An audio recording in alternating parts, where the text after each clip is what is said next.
Muy buenos días, bienvenidos a este tiempo devocional Tu Palabra para encontrar el camino. Hoy es 23 de agosto del 2023 y vamos a continuar con la lectura de la Biblia en un año con la carta de San Pablo a los Romanos, capítulo 15, versículos 22 al 33. Romanos 15, 22 al 33.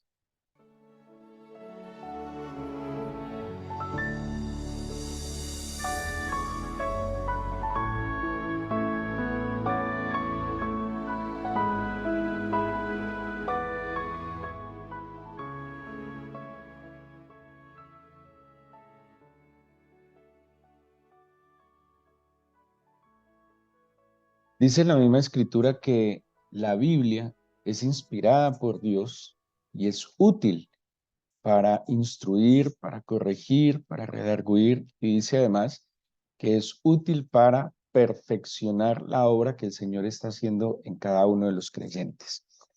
La Biblia, sin duda alguna, es un libro que no se quedó paralizado en el tiempo y que, aunque tiene un contexto que le rodea al momento de su composición, en la dinámica, al entender de qué es la revelación del Señor o la gran mayoría de lo que está en la Biblia es la revelación del Señor, porque también obviamente hay muchos relatos históricos, pero la Biblia tiene la dinámica de que a pesar de su antigüedad, a pesar de que tiene un contexto, como acabo de decir, donde fue escrito, pues la Biblia tiene un efecto dinámico y es que es útil para nosotros hoy, ahora, y será útil para nosotros en el mañana.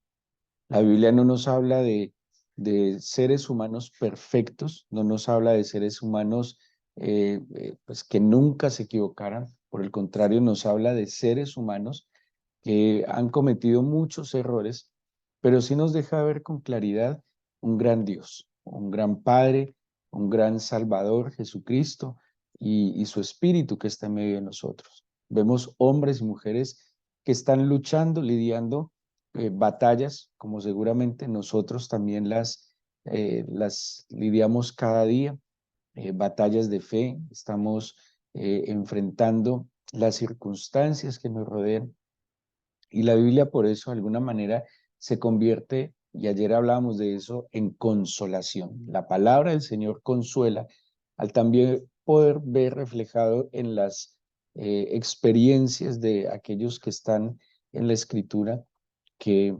aplicando obediencia, fe, agudizando el oído a la voz del Señor, pues han logrado sobreponerse a situaciones adversas, han logrado aprender, han logrado redirigir sus caminos. Pablo de Tarso es un extraordinario ejemplo de lo que es redirigir el camino. Él se encontraba en un camino. De hecho, el libro de los Hechos de los Apóstoles usa mucho la palabra camino, ¿sí? Y cuando habla del Señor Jesucristo, y cuando habla del Señor Jesucristo, se refiere al mismo Señor Jesucristo como este camino, como el camino. En el Evangelio de San Juan, el Señor dijo, yo soy el camino. Y cuando se refiere a personas que están fuera del Evangelio, pues también se refiere de que están en otro camino. ¿Sí? Hay una necesidad de encontrar el camino, la verdad y la vida, porque no todos los caminos tienen verdad, no todos los caminos tienen vida, no todos los caminos nos van a dirigir a la plenitud y a la gloria del Padre. Pablo de Tarso entonces se muestra en su naturaleza y siempre reconociendo el poder eterno del Señor que obra en él. Cuando le escribe a los Corintios, por ejemplo, y les habla de la enfermedad que él padece, que todo parece indicar que era un problema visual, y dice que le ha pedido al Señor que le quite la enfermedad, tal cual seguramente nosotros, que ante una dolencia, ante una dificultad, ante una necesidad, nuestra oración es que la quite, que desaparezca esa dificultad, que desaparezca esa enfermedad, esa oposición. Pero pues para sorpresa seguramente nuestra también, pues la respuesta del Señor fue que no le iba a quitar la enfermedad, pero le dijo que le bastara su gracia. Dice así en la carta a los Corintios, bástate mi gracia porque mi poder se perfecciona en la debilidad.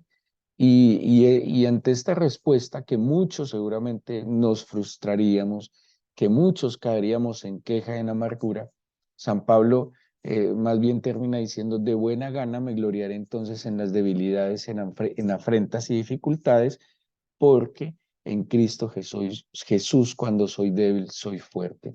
Y es extraordinario toda la humanidad que la Biblia nos deja ver de San Pablo, cómo él pues se está sobreponiendo, cómo encuentra consuelo, dirección, fortaleza en la palabra del Señor, pero no solo en la palabra del Señor escrita, sino en la palabra del Señor revelada a su corazón, fruto de una estrecha, permanente relación que él tenía con el Señor. Un caso cuando iban en camino hacia Roma, cuando había sido tomado preso en Jerusalén, que luego fue transportado a Cesarea Marítima, y de Cesarea Marítima embarcado con otros presos a Roma, hubo un naufragio.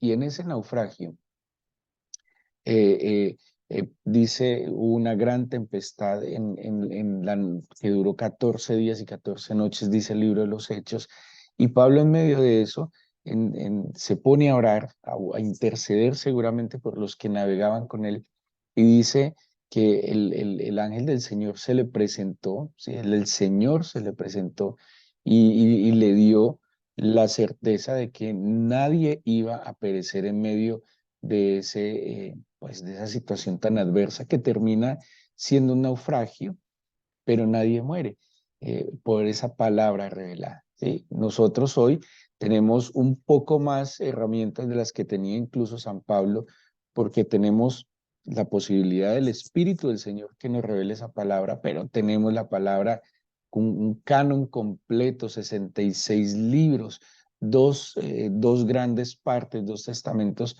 con un testimonio extraordinario de la obra que el Señor ha hecho a través de la historia, tanto en el pueblo de Israel, el pueblo al cual Él escogió, y también en la iglesia, en el Nuevo Testamento, el pueblo que el Señor también escogió para mostrar sus virtudes, para mostrar su gloria. Tenemos entonces Pablo en el capítulo 15 hablando de sus planes, pero hablando de sus planes no como nosotros hablaríamos de nuestros planes. Generalmente nosotros no solo es que especulemos, sino que planeamos muchísimas cosas a, a, a años, ¿sí? A 5 años, 10 años, no sé, muchos proyectos, que no está mal. Es necesario planear, es lícito y es válido soñar, no está mal. No simplemente vivir en ilusiones, ilusiones vanas, sino en verdad soñar, planear, anhelar, es completamente lícito. Pero, ¿qué tanto está el Señor en medio de esos planes? ¿Qué tanto está el Señor en medio de esos pensamientos? Creo firmemente, la misma Escritura nos enseña que el Señor primero tiene planes perfectos para nosotros, que los pensamientos que el Señor tiene para cada uno de nosotros son de bien, de paz, dice, para darles un fin con esperanza, para darles un buen fin a cada proyecto. El Señor tiene los mejores planes para nosotros, y a veces nosotros solemos lastimosamente planear como si dependiera de nosotros absolutamente todas las circunstancias que nos pueden llevar a un lugar o a un estado. Pablo en el capítulo 15, de hecho, está planteándoles un proyecto, un plan que tiene completamente lícito y además admirable, porque el plan que Pablo les está proponiendo a los romanos tiene que ver con la evangelización. En los versículos, por ejemplo, desde el 14 del capítulo 15 dice: estoy seguro de vosotros, hermanos míos, de que vosotros mismos estáis llenos de bondad, llenos de todo conocimiento, de tal manera que podéis amonestaros los unos a los otros. Pero os he escrito, hermanos, en parte con atrevimiento, como para haceros recordar por la gracia que de Dios me es dada, para ser ministro de Jesucristo a los gentiles, ministrando el evangelio de Dios para que los gentiles les sean ofrenda agradable, santificada por el Espíritu Santo. Tengo pues de que gloriarme en Cristo Jesús en lo que a Dios se refiere, porque no osaría hablar sino de lo que Cristo ha hecho por medio de mí para la obediencia de los gentiles con la palabra y con las obras, con potencia de señales y con prodigios en el poder del Espíritu de Dios, de manera que desde Jerusalén y por los alrededores hasta Ilírico, todo lo he llenado del Evangelio de Cristo. Y de esta manera me esforcé a predicar el Evangelio no donde ya hubiese sido nombrado, para no edificar sobre fundamento ajeno. Pablo tenía en su mente que ya había llenado el Evangelio hasta casi hasta los límites. Le faltaba realmente el límite. Y el límite del mundo conocido en aquel momento era España. Como les mencionaba el día de ayer, España era lo que él tal vez consideraba más extremo de donde salió el Evangelio. Y él se proponía llevar el Evangelio a España. Está diciendo, lo he llenado. ¿Sí? Hay una necesidad ahora de ir más allá. En la mente de Pablo no había límites para la obra del Señor, pues donde hubiera un ser humano había que llevar allí las buenas nuevas. Dice entonces en el versículo 22, por esta causa me he visto impedido muchas veces de ir a vosotros. ¿Cuál es la causa? Que estaba evangelizando. Tenía un anhelo de ir a Roma, pero estaba evangelizando, estaba llevando las buenas nuevas a todas estas ciudades. Pero ahora, no teniendo más campo en estas regiones y deseando desde hace muchos años ir a vosotros, cuando vaya a España, iré a vosotros porque espero veros al pasar y ser encaminado allá por vosotros una vez que haya gozado con vosotros. El plan final en sí de Pablo era ir hasta España. Aquí les está pidiendo es, cuando vaya hacia España, pasaré por ustedes para que me ayuden. Ese me encaminen implica me equipen, ¿sí? Me respalden en la misión que tengo de llevar el Evangelio hasta España. Muy estratégico, muy metódico, muy organizado, ojo, en los planes, que seguramente todos diríamos que estos planes son conforme al plan del Señor. ¿Sí? Ahora imagínense, está el objetivo de Pablo redunda, o más bien el proyecto de Pablo redunda en la misión que el Señor le encomendó, que es sembrar el Evangelio. ¿Sí? No es para prosperar, el proyecto que tiene Pablo acá no es para crecer económicamente, no es para crecer intelectualmente, no es para tener una mejor posición socioeconómica, no. El proyecto de Pablo redunda en salvar a las personas. El proyecto de Pablo redunda en que el nombre del Señor sea conocido y sea glorificado. ¿Sí? O sea, podríamos decir que perfectamente el Señor va a respaldar absolutamente todo. Me llamó mucho la atención porque el libro de los Hechos nos narra este anhelo.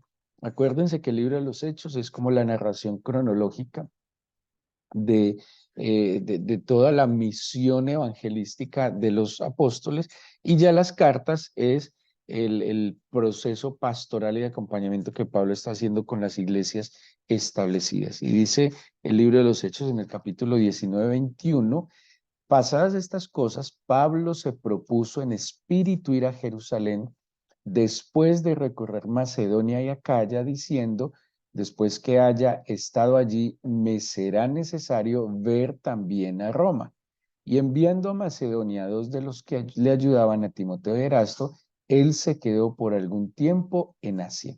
O sea, Pablo desde que estaba en Éfeso, estaba planeando el viaje a Roma y a España, solo que en el orden debía pasar a Macedonia, que es donde queda Tesalónica, luego pasar a Acaya, que es donde queda Corinto, recoger una ofrenda, llevarla a Jerusalén, porque la iglesia de Jerusalén estaba padeciendo, celebrar Pentecostés en Jerusalén, y el plan de él era que después de celebrar Pentecostés en Jerusalén, iba a ir a España pasando por Roma. Ese era el proyecto de Pablo. Es que me llama mucho la atención porque estaba tan bien planeado. Le digo que un muy buen estudio del Nuevo Testamento es organizar la cronología de las cartas con los hechos, y se va a encontrar uno como cómo Pablo tenía muy bien organizado su proyecto, ¿sí? Había un paso a paso y mientras estaba en un lugar, te estaba proyectando el siguiente paso que debía dar. Por ejemplo,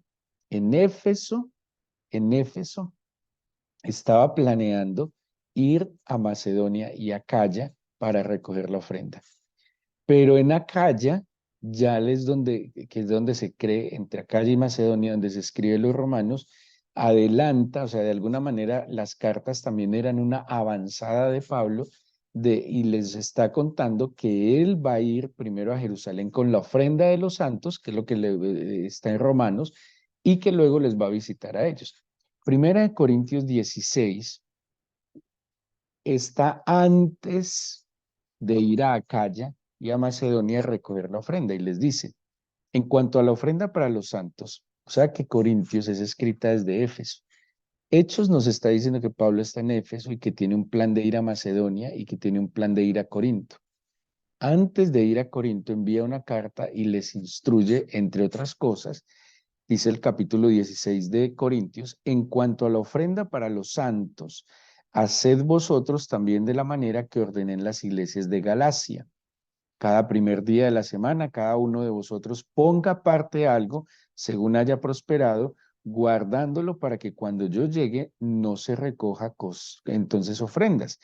Y cuando haya llegado a quienes hubierais designado por carta, a estos enviaré para que lleven vuestro donativo a Jerusalén, y si fuere propio que yo también vaya, irán conmigo.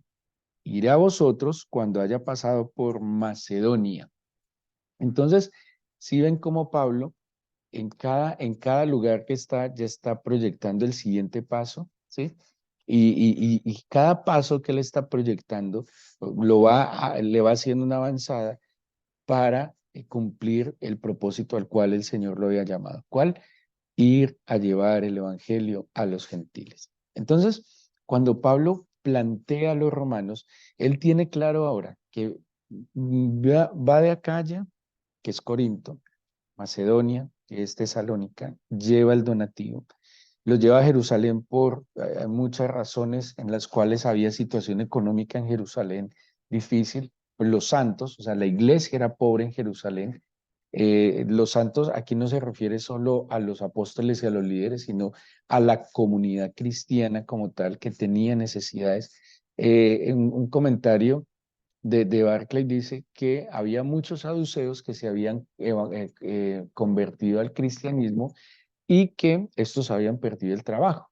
Entonces, como habían perdido el trabajo y eran sacerdotes, pues no tenían como otra fuente de ingreso, entonces por eso el donativo de Pablo a los santos que estaban en Jerusalén.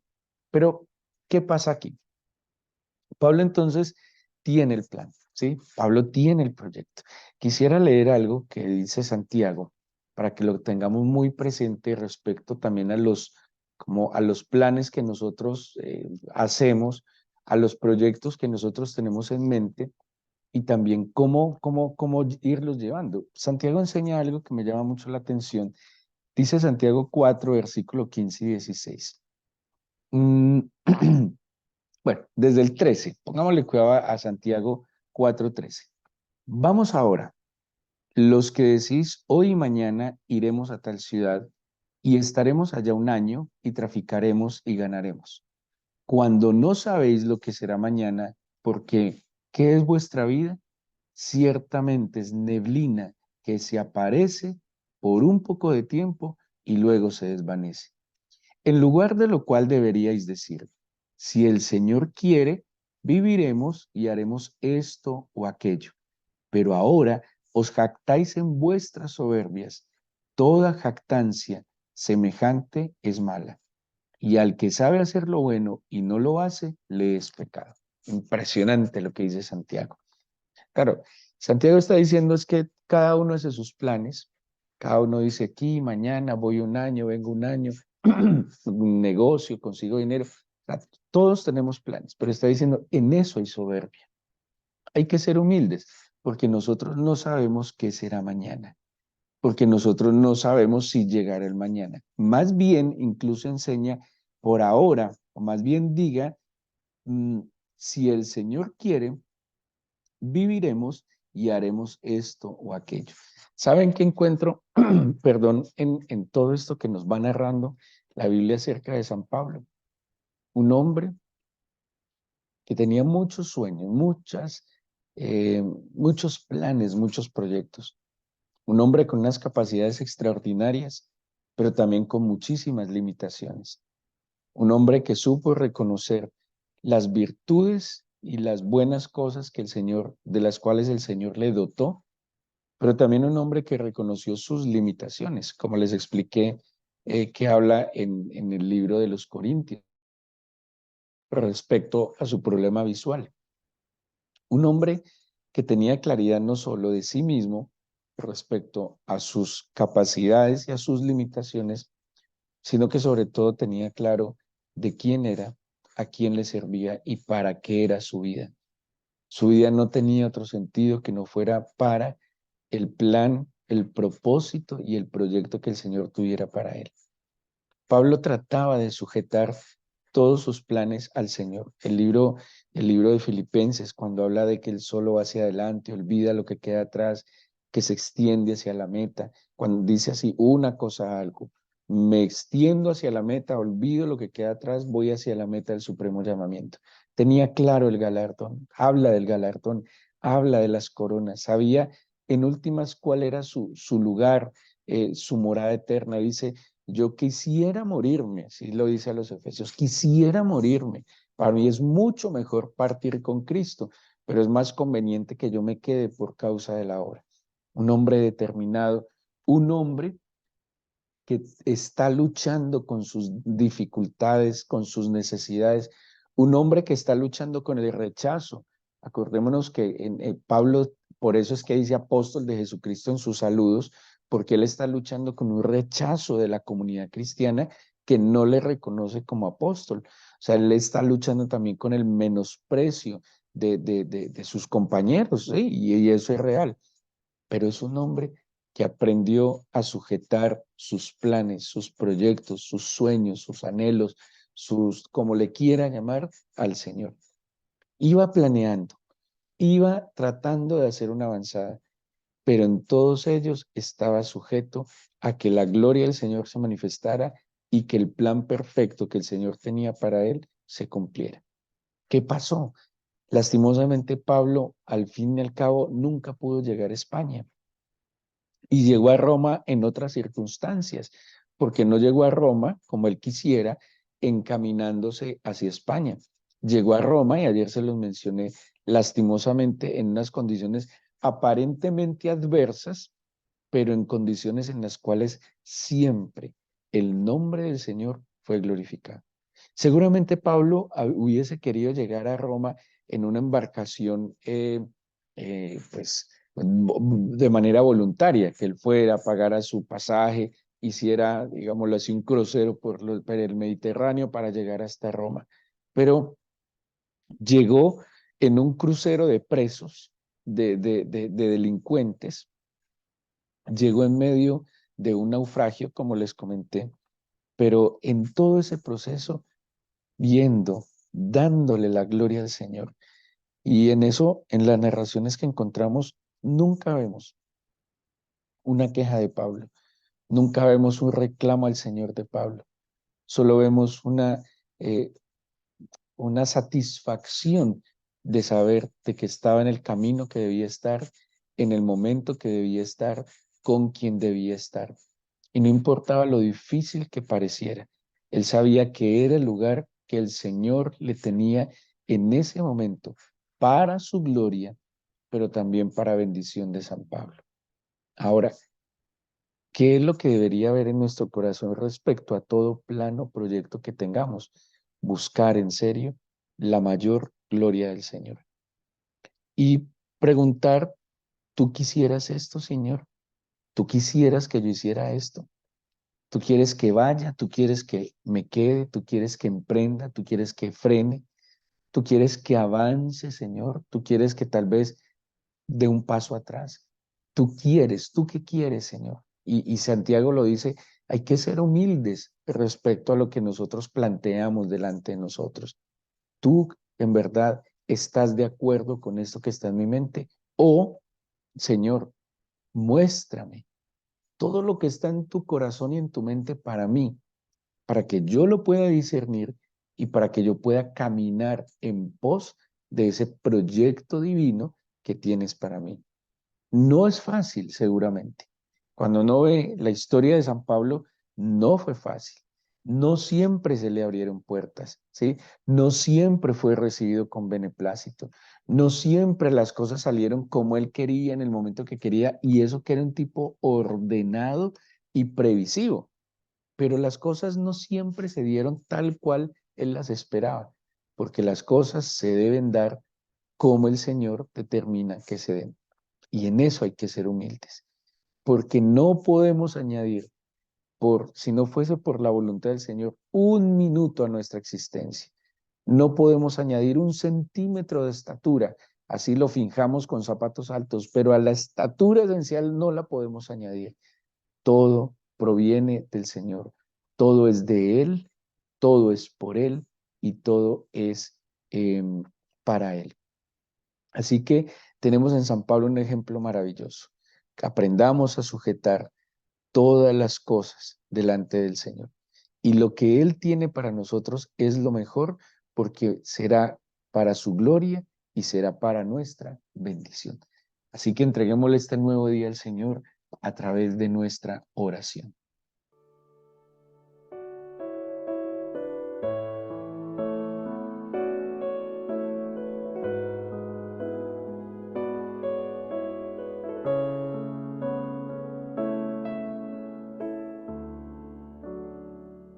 Seguramente, Señor, no nos es tan sencillo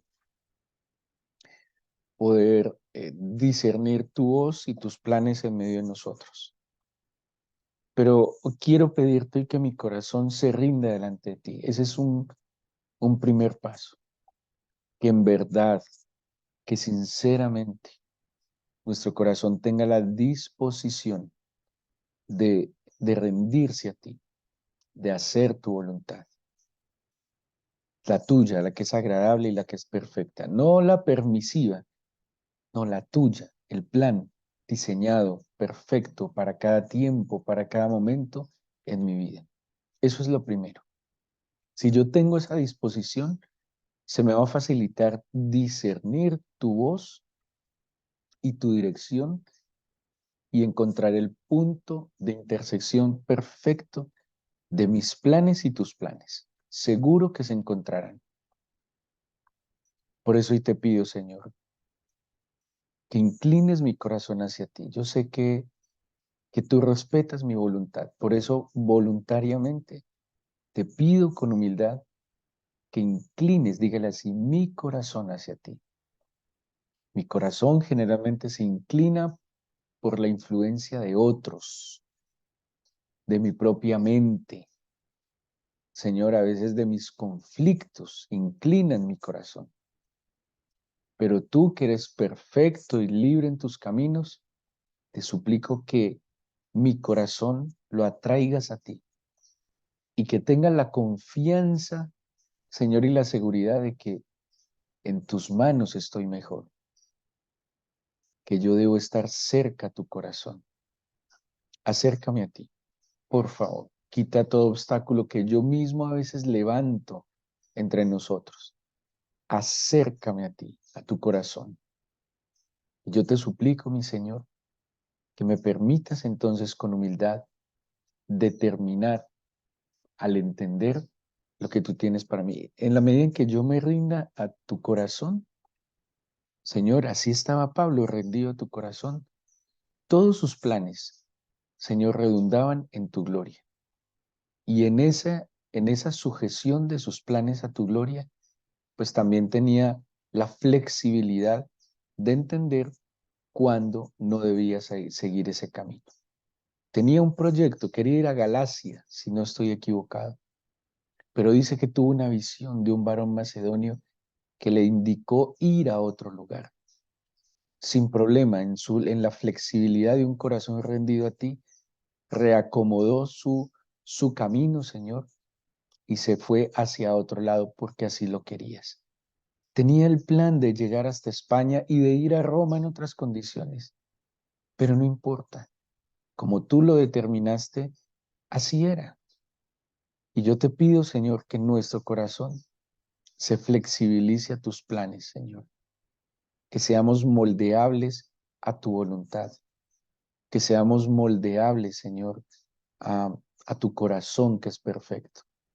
Y que con humildad reconozcamos que sin ti nada somos y que todo está en tus manos. Yo pongo mi vida en tus manos y te presento, Señor, todos mis errores en tus manos. Todo lo que yo pensé, emprendí sin tu bendición, sin tu dirección y que no era para tu gloria, perdóname. Y ayúdame, Señor, que en medio de mis anhelos de hacer lo que te glorifica, también he sido torpe. Permíteme aprender entonces aún de eso. Pon tu mano de poder sobre cada uno de tus hijos en este momento.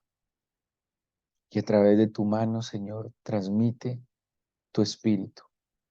Y que el fuego abrasador de tu espíritu nos abarque hoy, nos fortalezca, nos oriente y nos guíe. Gracias por escuchar nuestra oración que hacemos en el nombre de Jesús. Amén.